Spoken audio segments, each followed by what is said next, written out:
Hola, ¿cómo están? Muy buenas tardes. Estamos en un capítulo del ciclo El ABC del Comunismo, un podcast que nos permite adentrarnos a comprender mejor de qué se trata el Partido Comunista, de qué se trata el comunismo en el mundo y otras hierbas que son muy relevantes porque el comunismo durante el siglo XX sobre todo fue actor protagónico de nuestro planeta Tierra.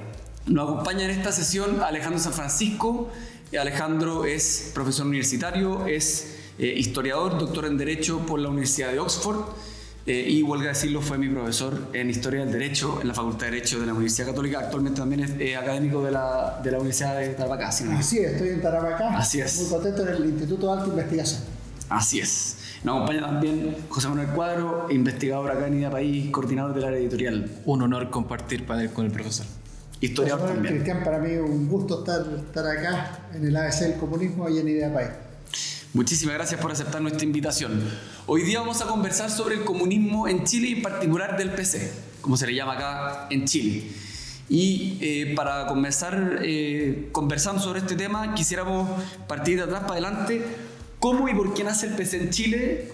¿Cuál es lo que se venía conversando, discutiendo? ¿Cuánto afecta lo que está pasando en el mundo? Y sobre la figura de Luis Emilio Recabarren, que es muy importante, que se paseó por muchos lugares en Chile. Yo he leído que el norte lo conmovió mucho, no obstante él entiendo que vivió más en el sur. Y en fin, PC en Chile, año 1922.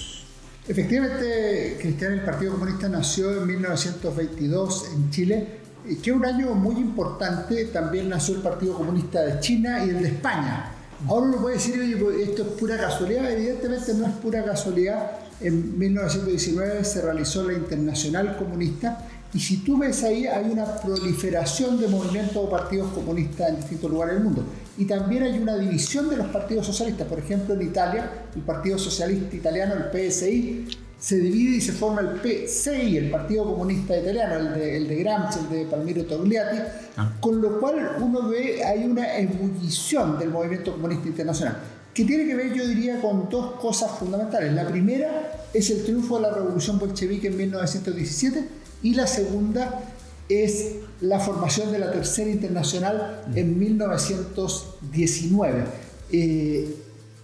Y eso influye, el ámbito internacional influye. Pero también hay un movimiento popular, obrero relevante en Chile. Ahí es importante la figura que tú nombraste, Luis Emilio Recabarren. No solo es el gran líder de los trabajadores, sino que es un gran difusor de la idea comunista a través de múltiples diarios que han sido, muchos de esos editoriales reeditados por Eduardo Debes, por ejemplo, por Jimena Cruzati, por otras personas.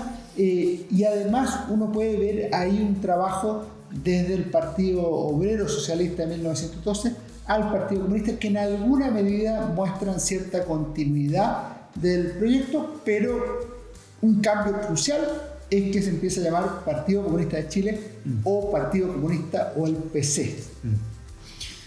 O sea, yo tenía una pregunta muy importante, porque el Partido Comunista surge, como usted bien dice, el 22, en plenos años 20, y el 25 hasta los 30 se cuestiona todo lo que es la institucionalidad en Chile. Tenemos nueva constitución, nuevas instituciones, el Banco Central, etc. ¿Cómo se empieza a relacionar tempranamente el Partido Comunista con la institucionalidad chilena? Porque claro, el componente revolucionario, utópico, incluso profético, lo tienen en la teoría muy tempranamente, pero ¿cómo se relacionan con esta institucionalidad chilena en sus primeros años o en sus primeras décadas, podríamos decir? Estas cosas nunca son tan claras. El Partido Comunista tiene acercamiento a la institucionalidad y participación. Por ejemplo, en la redacción de la nueva Constitución hay miembros del Partido Comunista, la Constitución de 1925. Hay militares que tras los golpes militares tienen acercamiento al mundo comunista y de la izquierda en general y de los obreros, pero también hay una idea de persecución. Piensa tú en la crisis de 1924 a 1932, y por ahí, por el año 31-32, India Alicio Telles, que es el comandante en jefe del ejército, hace un manifiesto a los cuarteles en que critica al comunismo y señala que es una ideología que es destructora del orden social. Entonces, esto tiene alzas y bajas. Por otro lado, el comunismo chileno se inserta en la Tercera Internacional, tiene relación con el mundo. En aquellos años, Luis Emilio Recabarren escribió su libro sobre el viaje a la Rusia obrera y campesina, en que muestra una gran adhesión hacia lo que está ocurriendo allá, mientras que otros grupos, por ejemplo anarquistas, valoran la revolución pero no el régimen que se ha construido posterior a la revolución. Esto es algo que tiene que irse captando, que no es tan claro, pero los años 30 evidentemente van a ser más decisivos ya en tener una línea más permanente. Vinculado con eso, justamente quisiera preguntar, en los primeros años el PC en Chile se afilia rápidamente a la Internacional Comunista. ¿Qué tan chileno era el Partido Comunista en comparación a lo soviético que ha sido? Porque en otras sesiones también de este mismo podcast hemos conversado con distintos profesores que en realidad el Partido Comunista siempre ha sido muy soviético, y por eso esta declaración de Lautaro Carmona en enero de este año, donde él declara que el PC sigue teniendo los mismos principios marxistas-leninistas, pero en aquel entonces, ¿cuánto surge de Chile o cuánto también es una expresión soviética, pero que ocurre que está en Chile, pero podría haber sido en cualquier otro lado, digamos? Yo creo que todas estas cosas hay que mirarlas, ojalá con la mayor identidad, con la verdad posible y sin caricaturas. En este sentido, a mí me parece que el Partido Comunista es 100% internacional, o sea, el internacionalismo proletario existe, es un partido que está vinculado a lo que está pasando en el mundo, adhiere a la Tercera Internacional y es un partido prosoviético. Pero también es un partido 100% chileno, o sea, obedece a las luchas de los trabajadores en Chile, es el partido de Recabarren. Si tú lees, qué sé yo, la Oda a mi partido de Neruda, ves perfectamente que ahí hay una solidaridad que es de clase, que es de trabajo de terreno, que es de sufrimientos comunes que son propios de la realidad nacional. Claro, si lees ahora la Oda de Stalin o en su muerte, verás que es un partido comprometido con la Unión Soviética. Si ves las revistas del Partido Comunista, tienen tanto problemas nacionales como portadas con Lenin o con Stalin. O sea, las dos dimensiones yo no veo que sean contradictorias, sino que son como dos caras de la misma medalla que son representativas de lo que es el Partido Comunista. Obviamente con esto se han hecho muchas bromas. Por ejemplo, una vez un comunista andaba con abrigo y el día no estaba tan helado y alguien dice, no, es que está lloviendo en Moscú. Entonces, evidentemente esas son bromas y tienen sentido, pero el Partido Comunista es chileno hasta la médula, pero también es soviético y vinculado a la internacional. Así fue en los años 20-30, cuando adopta, por ejemplo, la línea del Frente Popular, que es una línea definida por la internacional. Así es después en el exilio. Y cuando cambia la situación es precisamente cuando cae la Unión Soviética, y eso lo lleva a tener que presentar una nueva fórmula de verse ante el mundo. Pero yo creo que las dos cosas son parte de la integración. Y termino con una idea. Si tú miras, el Partido Comunista es un partido, como ha mostrado Rolando Álvarez en su estudio, muy democratizador entre los años 30 y 70, por ejemplo, en el sentido de que pide abrir la participación popular, el voto de las mujeres, tiene muchas mujeres en cargos de representación, logra incorporar obreros a cargos importantes. Entonces, el Partido Comunista está contribuyendo a la democratización, pero por el otro lado el Partido Comunista adhiere a cuanta dictadura comunista hay en el mundo, ciertamente a la de Lenin, a la de Stalin, pero también a las formadas tras la cortina de hierro después del año 45 en Polonia, Alemania Oriental, Checoslovaquia, Hungría y otros países. Sí, es bien notable eso, porque hay muchas personas que en el ánimo de defender al PC en Chile se argumenta que el PC siempre ha sido un defensor de la democracia en Chile acérrimo, que nunca ha tenido arrebatos. Uno podrá estar en desacuerdo con esto, pero que en general nunca ha tenido arrebatos pro-dictatoriales en Chile o que cuestionen las bases fundamentales de una democracia, y sin embargo eso es contrastado con una adhesión bastante acrítica respecto de otros regímenes que evidentemente son dictatoriales. Entonces hay una y lo mejor es mirar esto como las cosas son, y son así, tienen esa dualidad. Claro. Si me permite ahí agregar algo súper importante, porque probablemente las personas que nos ven no han notado que el profesor trajo, obviamente como buen oficio historiador, trajo varios libros para acompañar la conversación, y varios de los libros que trae abordan bastante lo que son las ideas del Partido Comunista, sobre todo en esta época tan boyante de pensamiento que son los años 40, la revista Principio, las obras de Hernán Ramírez Necochea, en fin, una producción editorial que realiza el Partido Comunista bien importante, y que al mismo tiempo, y ahí yo creo quizás desde la poca bagaje histórico que uno pueda tener o no, que todas estas ideas que desarrollan en los 40, 50 el Partido Comunista tienen una vuelta larga que desembocan necesariamente en el 11 de septiembre del 73. Entonces, en el fondo, todas estas ideas que son más o menos utópicas, que desarrollan, como digo, que tienen una fuerte impronta internacionalista, desembocan en esta vuelta larga, por así decirlo, en septiembre del 73. ¿Cómo ve esa...? Mira, veamos primero el plano de la idea, porque yo dejé pendiente lo de Lenin que me preguntaba Cristian. Si tú miras el Partido Comunista se define como marxista-leninista. Esta es una edición del manifiesto del Partido Comunista. Es una edición chilena, de editorial austral, que publicaba muchos textos del Partido Comunista, porque en esto tenía que haber formación de cuadros también, no era meramente especulativo o de solo acción, claro, sino que la parte política tenía una parte teórica que era muy robusta. Pero el partido era marxista-leninista, entonces tú puedes mirar otras publicaciones de esta misma editorial y de otras, donde aparecen textos de Lenin sobre el imperialismo, otros textos de Lenin sobre temas que son relevantes, como el estado de la revolución. Entonces hay ahí un trabajo que es muy serio. El Partido Comunista se define marxista-leninista, pero en 1953, con la muerte de Stalin, se define como marxista-leninista-estalinista, que eso es asociado a la muerte de Stalin, cosa que cambia con la desestalinización de 1956.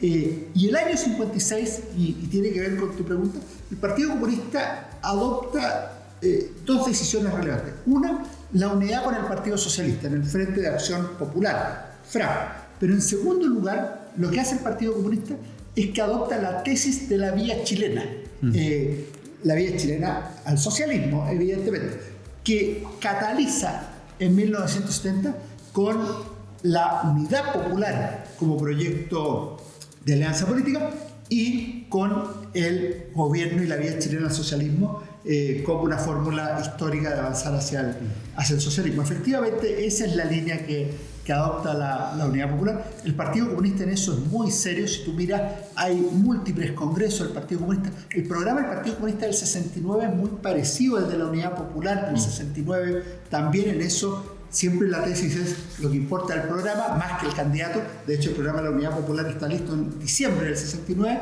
El candidato está listo en enero, o sea, es posterior a la elaboración del programa. Pero para ese entonces el Partido Comunista ya es un partido grande, ha sufrido la proscripción en 1948 con la Ley de Defensa Permanente de la Democracia, y en 58 vuelve a la legalidad. Pero el año 73 el Partido Comunista es un partido grande, para decirlo en fácil y en números cerrados. 1 de cada 6 chilenos vota por el Partido Comunista. Eso es un voto muy importante y es un voto popular. De los 5 senadores elegidos en Santiago en 1973, uno fue Bolonia Teltelboom, a su vez un gran escritor, intelectual y comunista. Pablo Neruda fue elegido senador el 45, pero duró poco por la Ley de Defensa Permanente de la Democracia. Pablo Neruda obtuvo el Premio Nobel del 71, era la figura comunista más relevante en Chile y más conocida en el mundo. O sea, es un partido grande y muy relevante. Por ejemplo, aquí traigo otro, en la revista semanal del Diario del Siglo. El Diario del Siglo es el diario del Partido Comunista, pero si ustedes miran ahí, dice la CUT, poderosa arma unitaria de la revolución chilena. La CUT poderosa. Bueno, la CUT, originalmente fundada por Clotario Blest, que es anticomunista, claro, y es una persona más rebelde, más filoanarquista, que fue miembro del MIT también. Bueno, la CUT pasa a ser dominada por el Partido Comunista, y en la Unidad Popular el presidente Luis Figueroa, que a su vez va a ser ministro del presidente Salvador Allende. Muy interesante. También conectado con esto último respecto del gobierno de Allende, Hay mucho que se ha discutido y se ha escrito evidentemente sobre la mayor fidelidad que habría tenido el PC en comparación con el PS respecto de Allende. ¿Qué piensa usted sobre esto? ¿Qué opinión le merece la actitud que tuvo el PC en esos años? No obstante, Salvador Allende haber sido socialista. Y después quisiera referirme brevemente, no obstante, nos saltamos cronológicamente sobre cuál fue el impacto que tuvo en el PC la primera proscripción que tuvo en el año con la ley la mal llamada ley maldita. Mira, vamos cronológicamente. Con la proscripción del Partido Comunista, el Partido Comunista sufrió obviamente estar fuera de la legalidad. El Partido Comunista desde Lenin, en ese libro notable que se llama ¿Qué hacer?, entendía que debía estar en los dos lados. Debía estar por una parte en la legalidad y por otra parte en la proscripción o en la clandestinidad. Aquí lo que pasa es que pasa derechamente a la clandestinidad, habiendo estado en el gobierno con González Videla, y por eso lo considera traidor. Pero por otro lado, González Videla consideraba que era el Partido Comunista el que había traicionado la opción de gobierno, haciendo paros contra precisamente el gobierno. El tema está maravillosamente estudiado por Jorge Rojas Flores, un libro publicado hace unos 2 o 3 años, voluminoso, 800 páginas, pero claro, los historiadores podemos leerlo con el mayor gusto. Pero fue una época dura. De hecho, Neruda refiere esa época, por ejemplo, en su discurso del Premio Nobel. El comienzo del discurso del Premio Nobel es esos años, dice, episodios olvidados en sí mismos, pero que en realidad habían sido muy, muy duros para salir al exilio. Fueron años obviamente difíciles, pero son semiclandestinos. Si tú te fijas, cuando termina el gobierno del presidente González Videla en el año 52, el 53 el siglo está circulando. O sea, no es que el diario no pueda circular, se está vendiendo. De hecho, el homenaje, el que yo me leí a Stalin cuando Stalin murió, me lo leí del diario El Siglo. Aparece el discurso de Allende, el poema de Neruda que se llama En su muerte, a muchos lo llaman Oda a Stalin, ¿no? Es camarada Stalin, yo estaba junto al mar en la Isla Negra, cansado de lucha y de viaje. Bueno, ese poema es un poema de... ¿Que es del mismo año, 53? Es del 53, es post-mortem. O sea, es cuando escucha la noticia que el padrecito Stalin ha muerto. Y después, por último, es la recuperación y la reinserción, con eso que expliqué del año 56. A mí me parece que es claro. Ahora, sobre el segundo punto, yo creo que sí. O sea, el allendismo del 70 al 73 es fundamentalmente comunista y de unos pocos socialistas. Allende está muy solo en los últimos años, en los años de la Unidad Popular, pero el Partido Comunista, por ejemplo, es el que denuncia la vía armada. Lo denuncia en los años 60 en debates de revistas, en revista Principios, por ejemplo, aquí tenemos un número de Principios que es posterior a este del 72, pero debate con la revista Arauco, que es del Partido Socialista.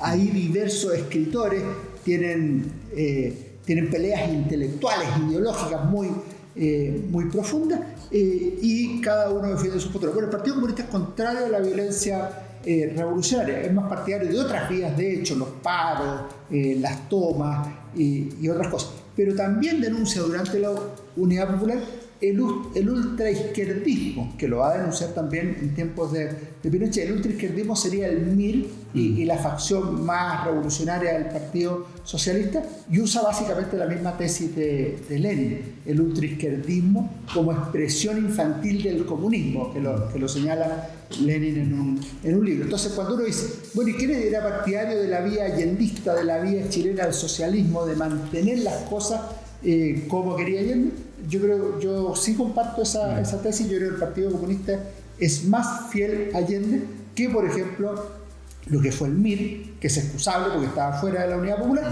claro, o lo que fue Altamirano y el Partido Socialista, que en verdad le hizo la vida imposible al presidente Salvador Allende. Efectivamente, estoy de acuerdo con esa tesis. Saltándonos un poco todo lo que pasó en el fondo entre el 73 y el año 89-90, después el PC vivió su propia clandestinidad soft, en algún sentido, cuando fueron protagonistas de la izquierda esta parlamentaria. ¿Qué aprendizaje tuvo el PC en ese momento, sobre todo considerando que evidentemente siempre el PC ha sido un partido más bien chico? En esos años, en los años 70 y 60 era más grande, pero el PC en esos años, con Gladys Marín, que fue, entiendo que la primera candidata comunista propiamente tal que tuvo el PC, ¿no? Sí. Con independencia que haya apoyado a otros antes. Pero los años 90 y principios del 2000 fueron muy importantes porque tuvieron que ser oposición a un cuadro, a un conjunto de partidos donde estaba el Partido Socialista y otros partidos de izquierda. ¿Qué opinión le merece esa etapa? Primero, yo creo que la clandestinidad soft no fue tan soft, o sea, fue una clandestinidad dura. Piensa tú que el Partido Comunista el año 73 no estaba preparado para el 11 de septiembre, no estaba preparado por una intervención militar, un golpe militar, y eso significó que varios militantes fueran muertos, fueran detenidos, otros partieron al exilio que se instaló en la Unión Soviética, la dirección. Ahí funcionaba el programa Escucha Chile de Radio Moscú, por ejemplo, pero el Partido Comunista siguió funcionando de las dos maneras. En el exterior se publicaban revistas culturales, Araucaria de Chile, por ejemplo, y revistas políticas, el Boletín del Exterior, que lo busqué en la mañana y no lo encontré en la casa, así que no lo traje en esta ocasión, pero lo traeremos para una próxima, lo dejo prometido. Y la Araucaria de Chile también la podemos traer. Y aquí es bien interesante lo que pasa, pero dos direcciones del Partido Comunista fueron masacradas, fueron ajusticiadas con mucho dolor para los comunistas, pero imagínate lo que es eso. Y por ahí se inician dos procesos que son muy relevantes. La Operación Retorno, en que Gladys Marín es una de las personas que vuelve a Chile, no solo ella, otros están en Chile clandestinamente. Y en segundo lugar, un cambio de posición. O sea, el Partido Comunista en el año 80, en torno al plebiscito de 1980, adhiere a la rebelión popular de masas, por una parte, y a todas las formas de lucha contra la dictadura. Y eso va a derivar después en la creación del Frente Manuel Rodríguez y el impulso a las protestas a partir de 1983. Pero son dos procesos que son coetáneos. Y obviamente eso lo separa de la izquierda democrática y de la democracia cristiana, que están agrupados primero en la Alianza Democrática y luego en la concertación de partidos por la democracia. Y el 90, el Partido Comunista sufre una especie de invierno, porque se queda fuera de las grandes decisiones, se crea marginal desde el punto de vista político en la izquierda extraparlamentaria, sufre decisiones internas, varios militantes y dirigentes abandonan el Partido Comunista, en parte por lo que ha ocurrido, por la adhesión a la vía violenta, y también por lo que está ocurriendo en el mundo. En el 89 cayó el muro de Berlín, en el 91 cayó la Unión Soviética, o sea, se está reconfigurando el mapa. Esto es lo que Luis Guastavino llamó caen las catedrales, pero otros están, pues Sergio Muñoz Rivero, Roberto Ampuero, que después lo cuenta literariamente en Nuestro Año Verde Olivo, detrás del muro. O sea, hay un ambiente ahí que mucha gente está abandonando el Partido Comunista. Y en los años 90 es muy simple. El Partido Comunista, estando fuera de los grandes núcleos de toma de decisiones políticas y siendo minoritario, decide por un lado apoyar candidatos externos, uno más lejano, Patricio Elwin en el 89, otro más cercano, el cura Pizarro en el 93, y otra propia, Gladys Marín en el 99. Pero yo destacaría otra cosa que me parece más importante. Por un lado, el Partido Comunista repiensa su historia. Ahí, por ejemplo, decide que el Partido Comunista no se fundó en 1922, sino que en 1912. O sea, hace un cambio de interpretación. Pero, por ejemplo, en esta revista que es del año 72, aparece 50 años del Partido Comunista. O sea, es del año 22 y no 12. Pero, por otro lado, toma una opción que es bien interesante y que yo creo que hay que tener en la cabeza. Opta por influir en las organizaciones sociales. Es decir, ya no preocupada de obtener un diputado o un senador por ella, sino que de estar en las federaciones de estudiantes, en la central unitaria de trabajadores, como pasa a llamarse ahora, en el colegio de profesores y en otros lugares. Y eso tiene efectos. Uno, ganan varias federaciones de estudiantes. Rodrigo Rocco en la Chile, una joven que se llama Janet Jara en la FEUSACH, Carlos Insunza obtiene la vicepresidencia de la FEU. O sea, hay una presencia comunista que es muy relevante. Y también empiezan a tener mayor influencia en el colegio de profesores, a ganar con Jorge Pavés después, y ciertamente en la CUT. Solo para cerrar, estamos hablando de un Partido Comunista mucho más chico, mucho más venido a menos. Partido Comunista que llegó a tener en 1973 200.000 militantes y la J, la Juventud Comunista, 100.000 militantes. Solo la J. ¿Qué partido político tiene hoy algo cercano a lo que tuvo el Partido Comunista antes de 1973? Increíble. Ahí yo agregaría algo súper importante, porque ahí no tengo la fecha exacta, pero es Gabriel Valdés, si no me equivoco, el de la frase de subir a la mesa de la discusión política al Partido Comunista para que no estén pateando la mesa por debajo. Sí, esa era una tesis que en general tenía toda la izquierda. Algunos la formulaban como tú has señalado, otros decían tenemos que incluir al Partido Comunista en el sistema porque si no el Partido Comunista va a estar luchando contra el sistema. Lo que ocurre es que el Partido Comunista en los años 80 toma una posición que es muy distinta a la que adopta finalmente la democracia cristiana y la concertación, que es decir, derrotar a Pinochet con sus propias reglas. El Partido Comunista decía, no hay que derrotar a Pinochet, hay que derrocar a Pinochet. Y en eso se inscribe, por ejemplo, el intento de asesinato del general Pinochet del año 86, el asesinato de sus 5 escoltas, la internación de armas en Carrizal Bajo, y otras cosas. Entonces, claramente eran caminos paralelos, donde había buenas intenciones de atraerlo al sistema, pero eso se logra finalmente en el 88, cuando tardíamente el Partido Comunista se inscribe en los registros electorales y llama a votar no, pero en la etapa previa estaba en otra posición. Para ir cerrando, lamentablemente se nos está acabando el tiempo. Hoy día tenemos una candidata comunista que ella se autodefine candidata de la centroizquierda. Lo he dicho en más de una ocasión, no obstante ella milita en el Partido Comunista. ¿Cuán compatible es ser miembro del Partido Comunista en Chile, que se autodenomina este año como marxista-leninista, y al mismo tiempo ser candidata de un espectro de partidos mucho más amplio, que evidentemente no solamente no es comunista, sino que no cree en la planificación estatal de la economía, en la centralización de los medios de producción? Es decir, ¿cómo se puede conciliar en la práctica ese comunismo cuya idea uno podría pensar que no cuentan con la adhesión mayoritaria de Chile? Sí, mire, el tema es suficientemente complejo. Ya es muy raro a nivel internacional que haya un partido comunista que esté compitiendo por la presidencia de un país. Sí. En Europa, en la Unión Europea, por ejemplo, en el Parlamento Europeo, el Partido Comunista ha sido defenestrado al igual que el nazismo, como dos ideologías totalitarias que causaron mucho mal y mataron a millones de europeos en el siglo XX. Esa es la lógica con que piensa un europeo en el Parlamento Europeo. Ahora, mirado en otros lugares más lejanos del mundo, la cosa funciona un poco distinta. ¿Cuál es la lógica de lo que tú preguntas? Primero, varias cosas. Que en 2013 se produce la inserción del Partido Comunista en una alianza de gobierno. Esto no ocurría desde la Unidad Popular. Ahora, la posición era bastante marginal, pero era relevante. Yanez Jara tuvo presencia en el gobierno de la presidenta Michelle Bachelet, que tiene un corazón más cercano al Partido Comunista que al PPD, por decirlo en términos ideológicos. Ese gobierno, claro. Y ella, la presidenta Bachelet. Después el Partido Comunista pasa a la oposición en el segundo gobierno del presidente Sebastián Piñera, pero hace alianza con el Frente Amplio, y el Partido Comunista perdió las primarias con el Frente Amplio, pero pasó a incorporarse al gobierno, y hasta el día de hoy tenemos importantes ministros comunistas en el gobierno del presidente Gabriel Boric. ¿Y por qué Yanez Jara va a ser la candidata de una coalición amplia y no exclusivamente comunista?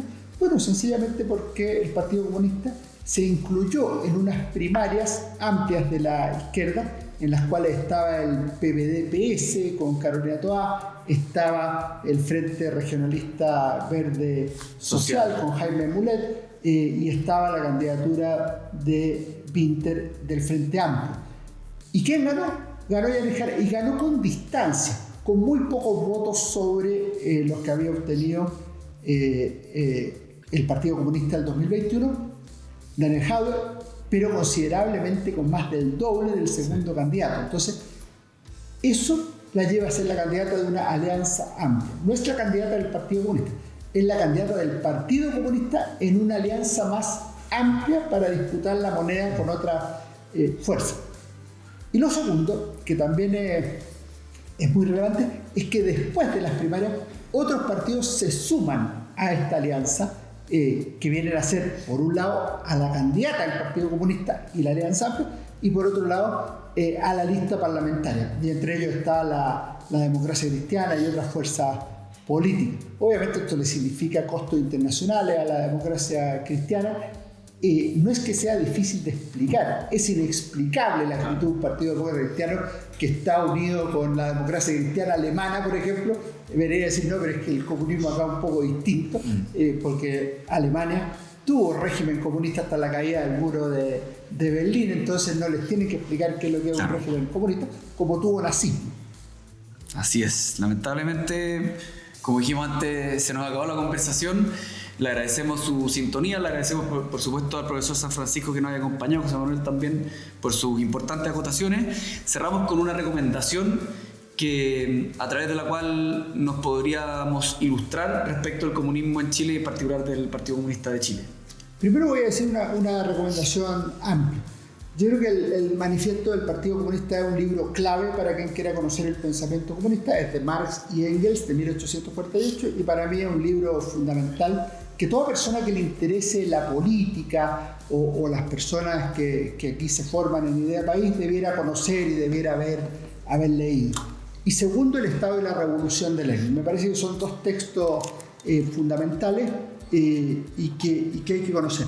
Porque en esto muchas veces me parece a mí que se habla de oídas sobre el Partido Comunista o sobre la ideología comunista y no se conoce lo que ellos pensaban. Y esa es la mínima honestidad intelectual que se debe pedir. Y a nivel internacional me parece que los libros de Hobsbawm son muy, muy importantes, y una biografía de Robert Service, que fue profesor mío, sobre Lenin, me parece muy, muy relevante. Pasemos a Chile. Ciertamente Origen y Formación del Partido Comunista de Chile es bien interesante. Este libro es un libro ampliado de la versión original, publicado por Editorial Progreso de Moscú en 1984, de Hernán Ramírez Necochea, que a su vez fue un gran intelectual comunista, historiador, decano, y esta es como la historia oficial, hasta los años 90 en que empieza a cambiar un poco la interpretación. Los libros de Rolando Álvarez yo creo que son muy bien informados y muy serios, y no te sabría decir uno porque son todos muy, muy completos y valiosos. Rolando Álvarez yo creo que es un historiador. Luis Rojas Núñez también se agrega en ese listado, ¿no? Sí, Luis Rojas Núñez, Jorge Rojas Flores, lo de Marcelo Casal sobre las vías chilenas las vías chilenas al socialismo, que es un libro que tiene valor. Andrew Barnard sobre el mismo tema. Yo creo que hay muy buen material. Acaba de aparecer una biografía de Gladys Marín que publicó un autor español que a su vez tiene biografías sobre Allende, sobre Pablo Neruda y otros. El Canto General de Neruda me parece muy relevante para conocer al Partido Comunista de Chile, y hay 4 libros publicados por Patricio Herrera y Santiago Aranguis, que es sobre el comunismo en América Latina. Son 4 tomos. Es lo más completo que hay. Yo llevo un capítulo, no me acuerdo si en el tomo 3 o en el 4, que es sobre la celebración del centenario de Lenin en Chile en 1970. Lenin nació en 1870, yo escribo cómo se celebró en Chile en 1970. Y así podría haber otras obras, pero yo creo que con eso tienen por lo menos para gastarse 2 fines de semana. Absolutamente. Muchísimas gracias, profesor. Muchísimas gracias a ustedes también por acompañarnos. Será hasta la próxima. Muchas gracias. Muchas gracias.